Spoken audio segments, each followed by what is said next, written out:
Good afternoon, everyone. Gareth Presh, founder of the World Health Innovation Summit. Absolutely delighted to welcome you to our WHIS talks this afternoon, where we're going to look at Sustainable Development Goal 3 and with a particular focus on health literacy and digital healthcare. And we're going to look at the opportunities that, in this space, and we're going to speak to colleagues around the world. Let's jump into some introductions, and let's start with Juliana, who I believe is in Germany at the moment. Juliana, it's a pleasure to welcome you to the platform, and the floor is yours. Please introduce yourself. Hello, Gareth. Thank you for welcoming me. It's my pleasure to be here, and welcome to everyone who is watching. As you said, I'm Juliana Scolani. I'm from Argentina, and I'm a healthcare management professional with a background in biomedical engineering. And now I'm based in Germany. I'm working in a health startup called Solaviv. And we are for sure going to talk more about it later, but this is focused on holistic healthcare. So thank you. Brilliant. And I think the focus for yourselves is around prevention, and we can really look forward to getting into that in detail. I know you've done a lot of work on health literacy. Mohammed Naimi, delighted to welcome you to the platform. We've spoken before. You're in Shiraz in Iran. Please introduce yourself to colleagues. Yeah, absolutely. Pleasure. Thank you, Mr. Gareth, for this opportunity. Hi, everybody. My name is Mohammed Nami. I'm a medical cognitive neuroscientist. I'm coming from the medical background. I'm a physician by profession, and I did my PhD in clinical cognitive neuroscience, and I have fellowship in sleep neuromedicine with humble, more than 15 years of experience in that field. So, yeah, the idea that I came across the digital health was working with Solaviv, as Juliana was pointing out. It's a huge, very interesting initiative that's currently in place. That is, the headquarters is in Heidelberg in Germany, but it is a global initiative. So it really struck. I mean, it was striking idea to me from the first sight. And also, I have been working on brain awareness campaigns and how we can go for this Sustainable Development Goal objectives within the perspectives which has been laid down by the UN, and that is mental health and general well-being. And this is what Mr. Gareth and the WHIS has been doing a tremendous job over the past several years. I've been a part of the WHIS talks before. I'm very delighted to be here. Thank you for that. Thanks, Mohammed. I think, our focus is around Sustainable Development Goal 3, which is good health and well-being. And I think the focus, when we come out of COVID, is to look after people's mental health and well-being. I think that might be an area of focus for us to start with today.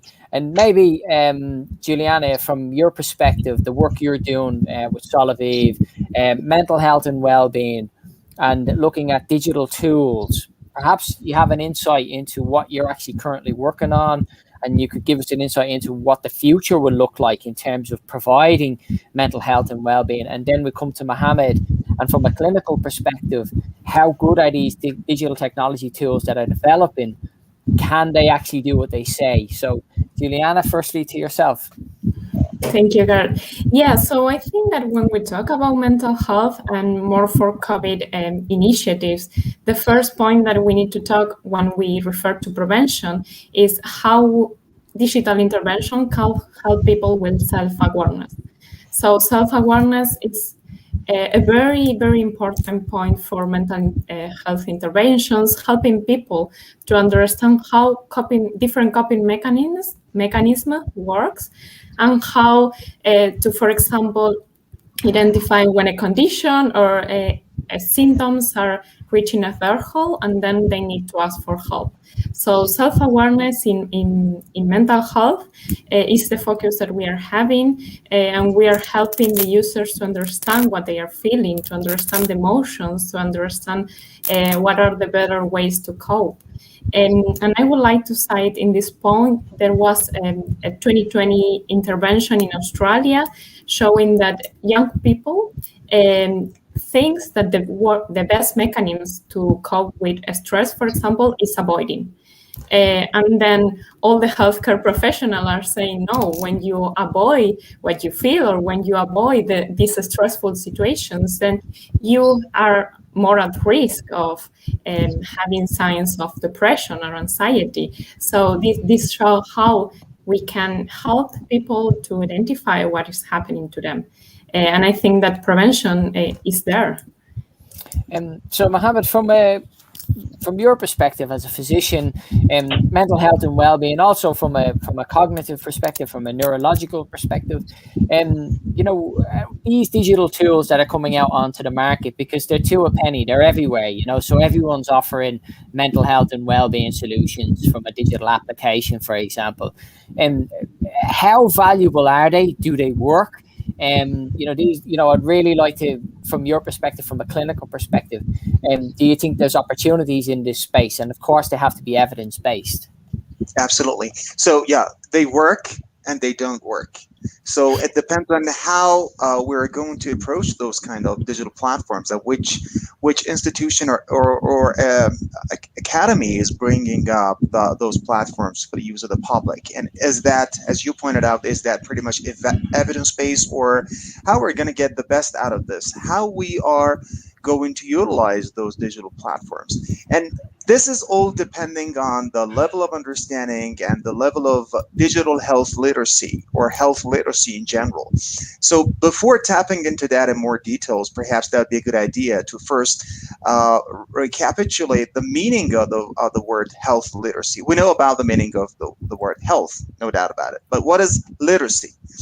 Literacy, in terms of health, does not really apply to the fact that I'm going to go to the health college, I'm going to get degrees for them. I have a PhD in health sciences. I'm a literate person in terms of health and its approaches. No, that's not the case. Today, we know that illiterate people are not those who have not gone to school, are not those who have not earned degrees from the academia.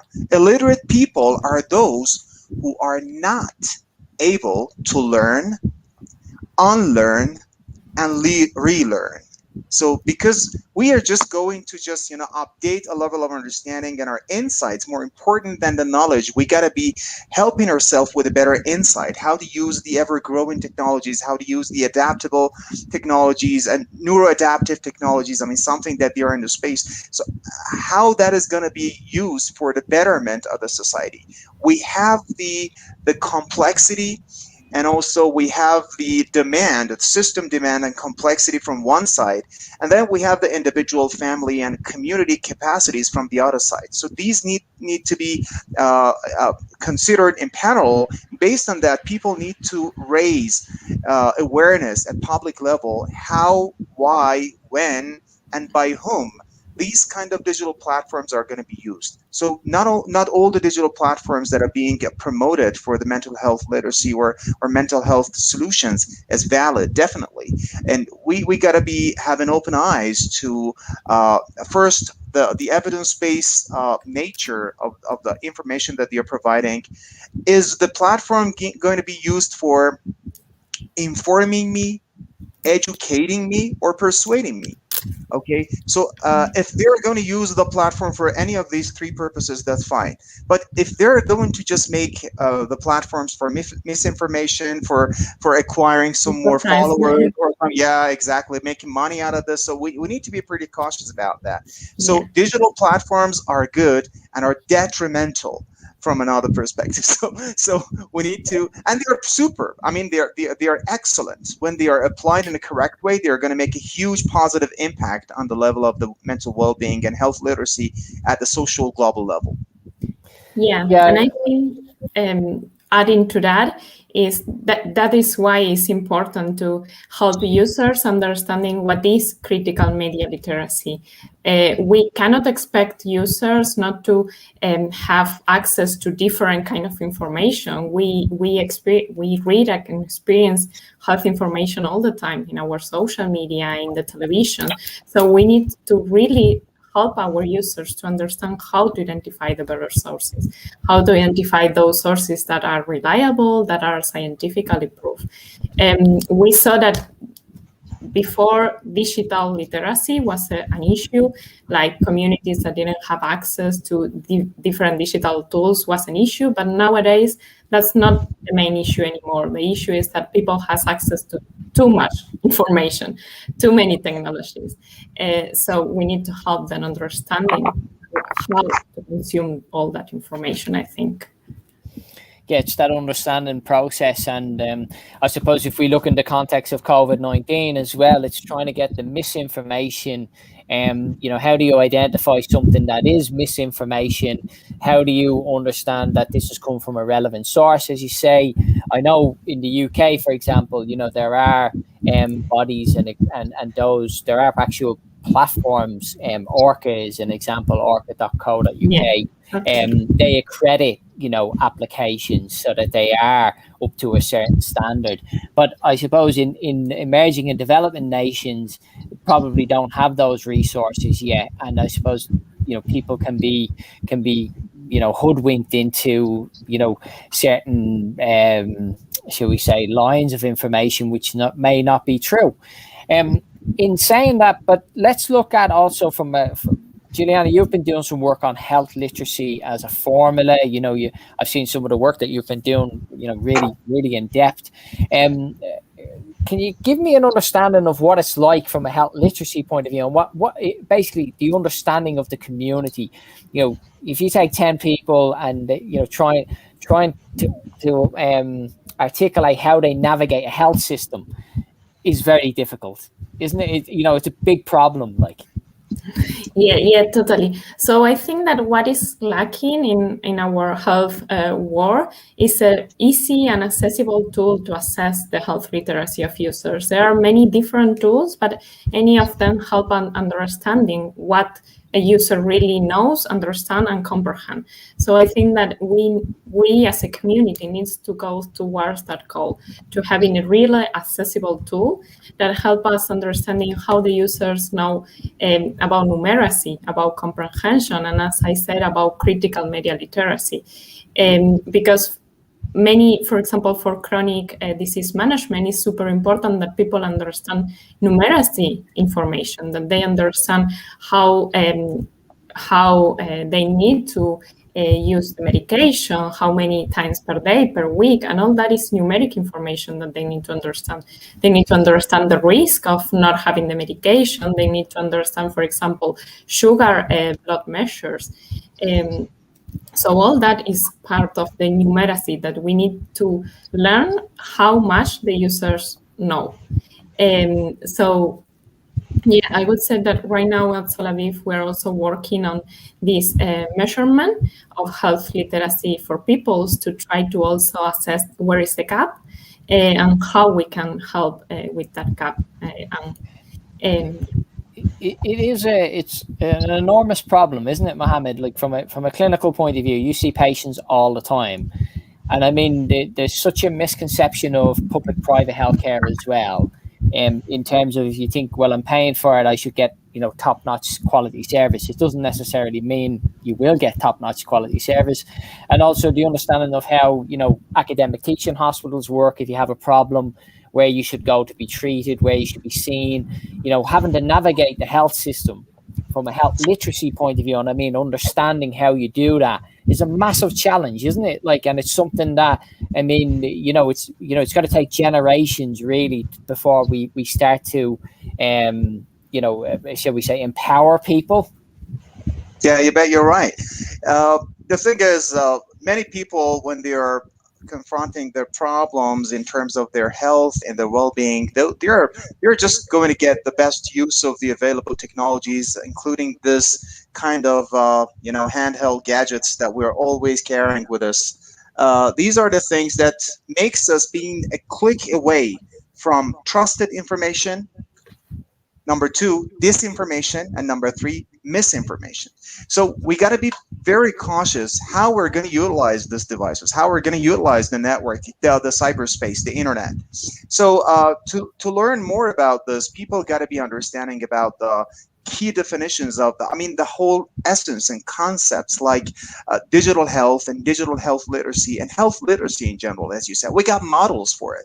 So with regards to the health management systems, we got models that they have just put together some ideas at different system levels, and they have system design for utilizing the health literacy platforms, how to avoid and how to avoid the use of these technologies, and how this is going to be negatively impacted when that is not being appropriately used, and the possibility of bringing some new advances to the public level using the digital technology advances. This is something else needs to be addressed, and also the digital world and the social and health inequalities. So these are important because people think that if we are going to use the digital health, we are going to make ourselves even more unequal in terms of having access to the top-notch technologies for health management. But that's not the case. The data have been shown that when we are using the digital health systems, we are just bridging the gap between different layers of the society, having good access to the dependable healthcare. And the health literacy approach to digital health, it's critical in terms of building digital capacity. And that's also critical, Gareth and Juliana, and those who are watching this, that digital health is different from e-health literacy and from the health literacy. So digital health is like a convergence of digital resolution and genetic resolution within the healthcare. So empowering us to better track and manage and improve healthcare, reducing the inefficiencies in healthcare delivery. But e-health literacy is the way that I know how to browse the internet, how to access, how to read and understand, and how to apply those information for the betterment of my health. So these needs to be differentiated. It's a very complex world, and I think if I was sitting here and I was listening to us discussing this, because we've worked in this space for a long time, okay, and so we understand kind of what we're the area that we're talking about, and it's a big space and it is very complex, and I think that's where SDG 3 comes into its fore in terms of its simplicity, of good health and well-being. And what does that mean for me as an individual? So it means exercise regularly, it means eat well, keep yourself healthy, so these are sort of key public health messages. And I think even during this pandemic, we've lost that opportunity, and because everything is around the vaccines and the medical process. We haven't really got across public health messaging around keeping ourselves well from, shall we say, a mental health perspective, looking after, getting out there, getting a walk in fresh air, things like that we kind of put to the side, but they have huge economic and benefits for the wider community. One of the things I want to talk about as well is because we're coming into a situation, I spoke to my wife yesterday about it, was around genetic testing and becoming personalized care, and there's a lot of things happening now across social media, which is worrying in one hand. I can see benefits to it as well, but you've got influencers who are bringing up packets of they're whipping out these toolkits and saying, send a blood sample to such and such, and we'll ping you back the results and we can manage your health and well-being. And that sounds really great, it sounds really simple, but when you get into it, that brings a lot of risk as well, so I think it comes back to making sure you have a reliable source. Juliana, in this space, where you're moving into a preventative healthcare model through Solaviv, where do you see the real opportunity for the future of digital health products and services from your perspective? Yeah, great. So to start with this part, I would like to tell you a little anecdote. Like some years ago, I worked in one of the biggest hospitals in Argentina, and it was there where I witnessed how difficult and how stressful was for the users to navigate our health system. Our health system, as we all know, is focused many times in paying to the doctors for time efficiency and having the patients accessing our health system only when they have already a disease, and that's too late. So I witnessed patients after major procedures as colostomy, for example, going home and being discharged with a little recipe, like, this is what you have to do from now on. And that was crazy, because you are talking to a person only with a lens on the disease. And we need to consider that that person is a whole person. They have life, they have works, they have family, they have relationships. And it's not only the surgical procedure that they have.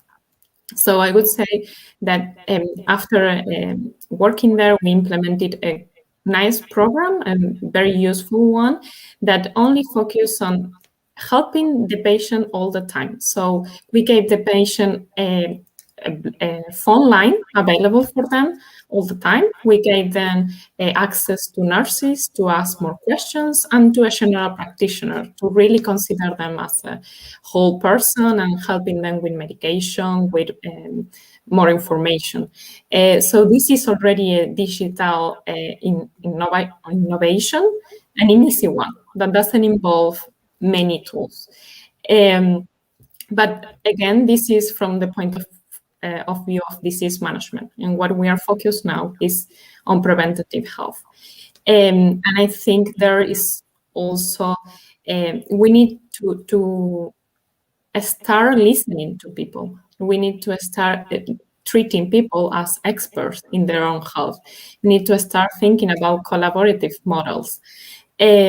So I think that in this co-creation process of designing interventions, we need to take into consideration what users are really needing.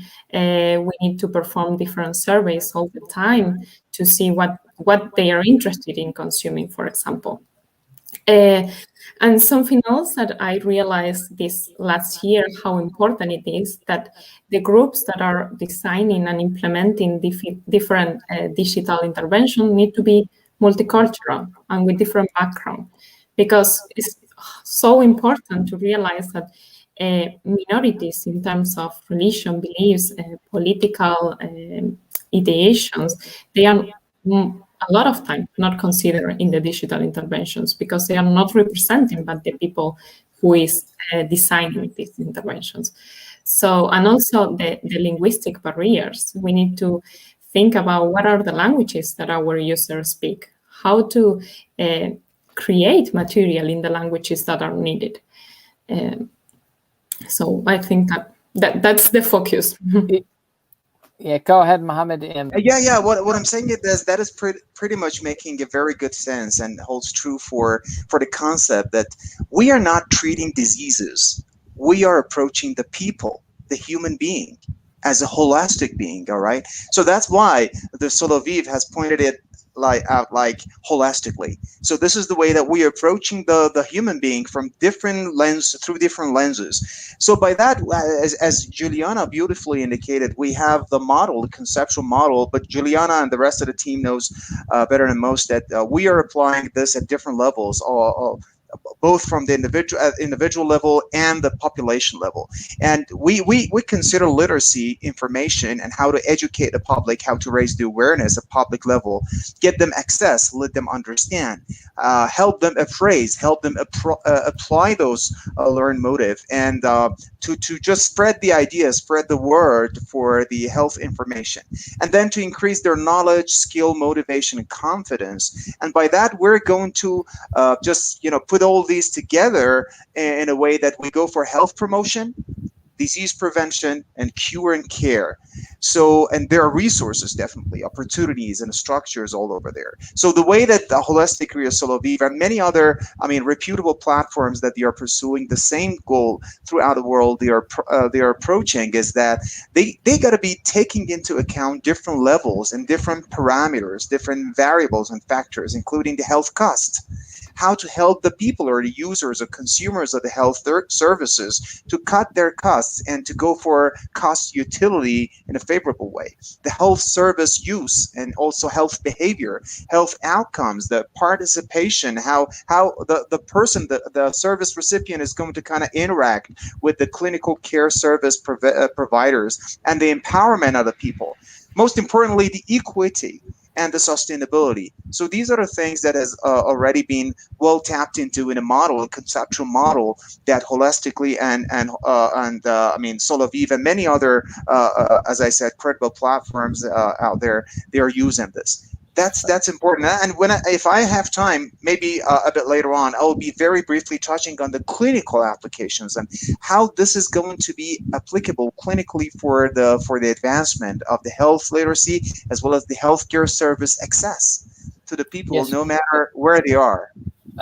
And absolutely, we do have time. We can go into that. I think, it's important to put the point on, in terms of the current healthcare system and, how strained it is at the moment, particularly with COVID-19. The impact of COVID-19, I suppose, will be profound for many years. If you look at, unfortunately, we've reached 4 million deaths worldwide, and over 115,000 healthcare professionals have passed away, which will have such a substantial knock-on effect in terms of, shall we say, knowledge transfer, education in the future.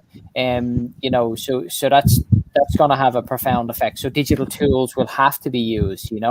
I think it's important also to stress that the staffing situation that the healthcare system faces, which is a huge challenge.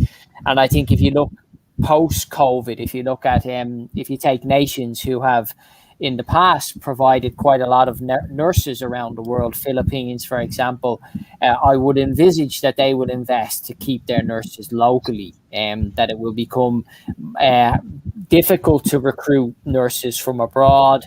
And I think, for Western countries, so I think we're going to have to come up with new ways. But I think this brings a massive opportunity to create value in this new ecosystem, which is good health and well-being, which is, what 193 heads of state have signed up to.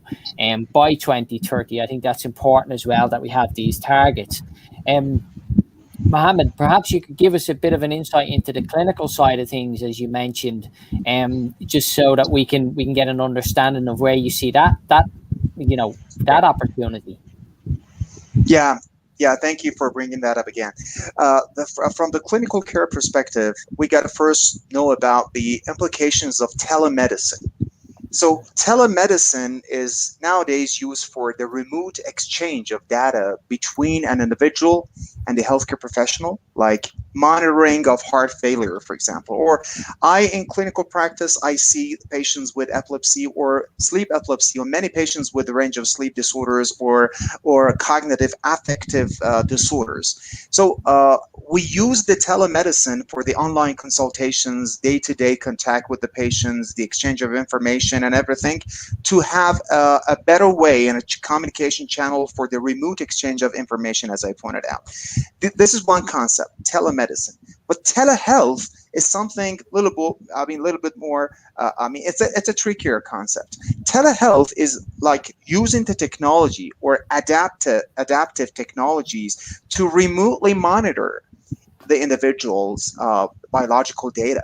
For example, I have patients that they have issues with insomnia or excessive daytime sleepiness, or they have issues with epilepsy or something like that, or they have problems with the heart rate variability and autonomic nervous system. So they put variables and they wear such kind of gadgets, wearable gadgets. They are remotely, they are in another province, even another country. But I just tap into the application and I see if my patient is asleep or awake, if he's doing fine, if the threshold for the epileptiform discharges in the EEG or the signals, biological signals is appropriate. If not, I sometimes receive even alerts. I mean, when the EEG of the case is not performing pretty well, then I receive notifications that subject number 1 or the service recipient number 2 from there is not doing fine, and then I contact my contacts. For the medication, we do have my network of contacts using the telehealth system, and these are the kind of things like opportunities that's brought up by the digital health advances. Also, people can have the higher quality and accuracy in collecting and sharing health data across the platform. So for us as healthcare providers, we see that one of the main possibilities that's been brought by digital technology advances to the public is better functionality with the external access for us as physicians, for patients, clinicians, and researchers, and etc. Also, we can manage contacts. If I want to do consultation, I do not need to write on a paper consultation slip, and just that needs to be sent to another hospital. It takes a couple of days, and the doctor is busy, is not able to come back. So consultations, medication requests, and so on and so forth. Access to records. So for the medical records, when we have the data banks for the medical records and everything is being digitally ratified there, so I can have access to those huge amount of data at my fingertip. E-health, helping the people go into XYZ website and increase their knowledge and attitude about, for example, hypertension, or about like depression or suicidality.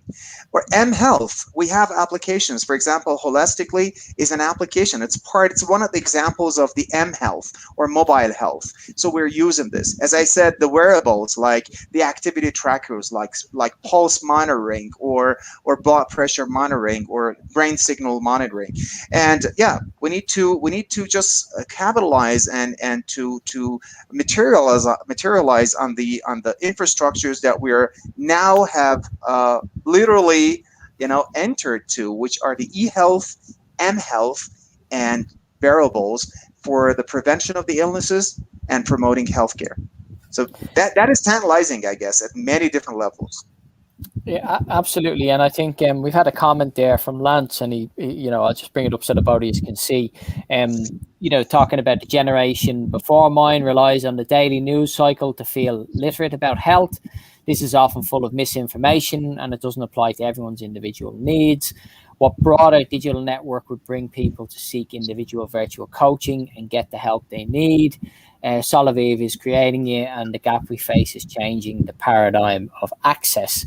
And this is quite fascinating because I, maybe a couple of years ago, took part in a seminar with a number of GPs around Sheffield, and then they were talking about activation, which is activation within communities, and they had different levels. So, people who are really activated, in a certain category are given level 1, 2, 3, and 4. And then they've done a lot of work around this. And I suppose this comes back to the question of how do you engage wider populations in public health? And I think, we've seen, for example, when you look at the scenes of the English team celebrating at the week, the other night, and the celebrations that go on, has the public health messaging really got through to people? That's questionable, I suppose the challenge is, for Solaviv, I mean, there are activated people. It's like those who go for their regular runs. They are activated. They understand that by doing that exercise, they get a health benefit, and it prolongs their life. What's that, Juliana, how do we activate those who don't have that opportunity, because that's a vast majority of people, which is really where we need to be. If, like, when I look at success in this program of public health for COVID-19, it's actually been when the health service has gone to people, go out and actually address the need. Is that a learning for us there?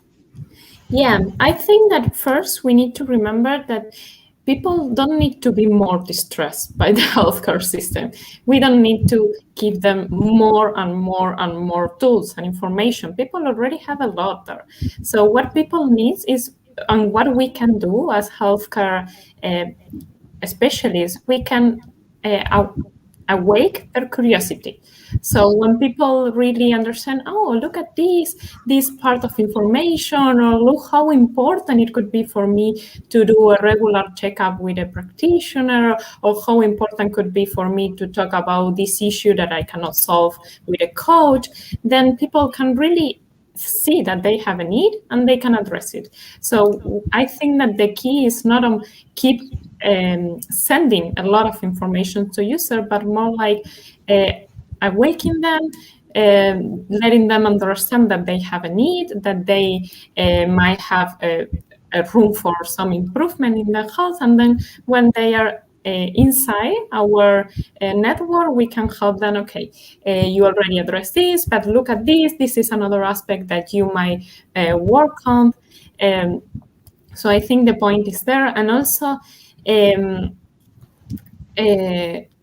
we see, and there is a lot of information showing that the benefits are far from one generation. So if we start now, then the people who experience healthy behavior is more likely to transmit those to their child. So I think that we have a very big opportunity there as well. Yeah, and Mohammed, I just wanted to come finally to you for just some final thoughts as well.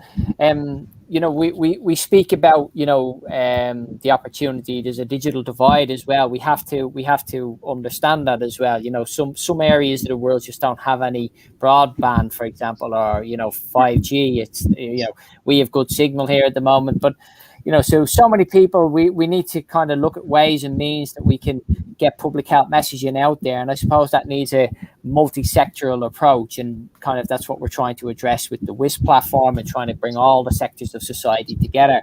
But is there ways and means that we can activate children first and foremost? Like we've developed some programs in this space, but I mean we need to really look at this from a generational perspective, and also how do we engage and use the tools that we have to engage mass numbers. Do you see the first start is with youth? Yeah, that's critical. Yeah, you're right. I mean, I'm sure that you, Juliana, and many others who are watching this are familiar with the Tinder Foundation linked to the NHS, because you kind of work with NHS at some levels, and refer to the research which was done by Tinder Foundation in 2016. They were exactly touching on the question that you now stated. So how they're going to design the digital health facility for the digital muggles. I mean, like older people, like socioeconomically deprived people, or who are excluded groups from the layer. I mean, the society. I mean, there were locally embedded people who were aimed to develop self-sustaining momentum, and there was a partnership between the communities and local providers. So they had like 221,000 people trained, and they had like 387,000 people. Additionally, they reached to this number of people, and they have around 8,138 local digital champions and volunteer trained. And it turns out, according to the research, as we all appreciate, that like more than 50% of the people, like 56% of the learners, went on to find information on the internet about health conditions, symptoms, and tips for staying healthy. Like 54% of learners were they were in need for non-urgent medical advice, and they said that they would like to go to the internet before consulting their GP. And we can imagine how profitable and how beneficial this could be to cut the cost and also the burden of the clinical service provision, especially to those people who do not have access to broadband internet or whatever. So first they go and reach out to the internet, to the data which has been already there and in the websites. So they apply their needs to the e-health first, and then they go to consult the GP to look at the sites such as NHS Choices and such kind of things like that. And 50% of learners, they have used the internet to explore ways to improve mental health and well-being. That was interesting. And building upon that kind of things, like you mentioned, we need to first learn the children how to use the internet, or we need to have some measures to teach the people like elderly people or children, to help them learn how to apply the internet. There is like a platform called Learn My Way, if you're familiar with, and they are just like interfaces that they are mocking up some sessions for internet access, and the children will sit on the computer, they are using everything, and they help and they assist the children and less educated people or elderly people how to browse the internet. So this is something which has already been developed by the NHS, and some other foundations have developed some sort of similar initiatives worldwide. So these are the things that we need to perhaps perhaps build upon when we're pursuing goals and objectives together at WHIS level. So for final thoughts, if I have like 30 seconds, I'm going to wrap up what I discussed and what I shared with you here.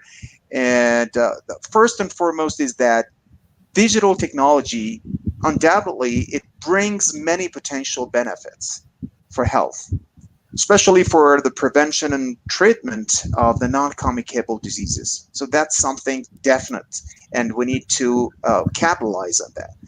Number two, so for some, for example, lung infection, telemedicine or digital health is not really there. It's not going to make a huge difference. But for non-communicable diseases, yes, that's a huge potential resting there, and we need to tap into it as we're moving down the road. Number two is that, as with many other health advances, we kind of know that those with the most need benefit least. So we need to train them. We need to raise the eyebrows of the public that, well, there is something there. I need to know that I can use this. And in another study which was done in EU 28, it was done in Spain. It showed that almost like 90% of the people who were interviewed were not able that it can use this source of information for their health literacy from that specific website, for example, and which has been a very famous one. And health literacy approach can build citizens' confidence in the skills to develop digital skills and hence benefit from the digital technology. And such an approach will reduce rather than widen digital inequalities.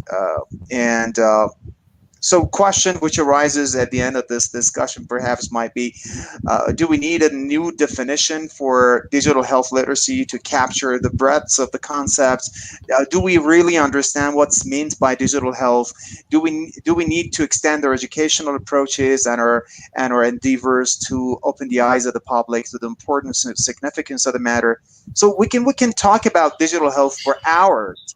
But the thing is that first things come first, and we just open the window about the digital health literacy and health literacy in general through digital technologies and adaptable technologies, including the apps like what Solaviv and similar credible sources are developing already. I mean, we could, you literally could talk for hours on this topic because we haven't even touched artificial intelligence. We haven't even gone into, there's so many different areas that digital technology, should we say, is embedded within the healthcare system. And I think, the telemedicine one is a very interesting case study as well. I mean, it can support chronic illness if it's done right. I know there's a very successful project called Project Eco, which is linked in with GP practices, which works very well, for example. Juliana, final words of wisdom from yourself. It would be great to get a summary before we wrap up. Yeah, sure. So I would say that to summarize this, first we need to consider digital interventions, not like difficult projects to be implemented, but more like a simple approach that has the person in the center and that they are built with a multicultural approach and with a multi-background specialties approach. So we need to integrate Western practices with Eastern practices. We need to integrate what people already know and what they already believe with what the science has proved to be good. So I would say that would be my summary. Perfect. And listen, just finally, both of you, if you could share, Juliana, how do they get in touch with yourself? What's the details there? And then Mohammed. So with my LinkedIn or by email at juliana@solaviv.com. Perfect. Okay. And for my case, people can just go to LinkedIn and search my name, or they can simply get in touch with Solaviv, and Solaviv will certainly give me the opportunity to get in touch with you. Perfect. So, look, we've had a fantastic discussion today on Sustainable Development Goal 3, Good Health and Wellbeing. Delighted you can join us. If you're listening to this on a podcast, it's available across Amazon, Google, iTunes, and so on and so forth. You can also watch it again, stream it live from YouTube, Facebook, and Twitter. And I just want to say finally, thanks to our audience, but also to Juliana and Mohammed, who've taken time out of their day to share their words of wisdom.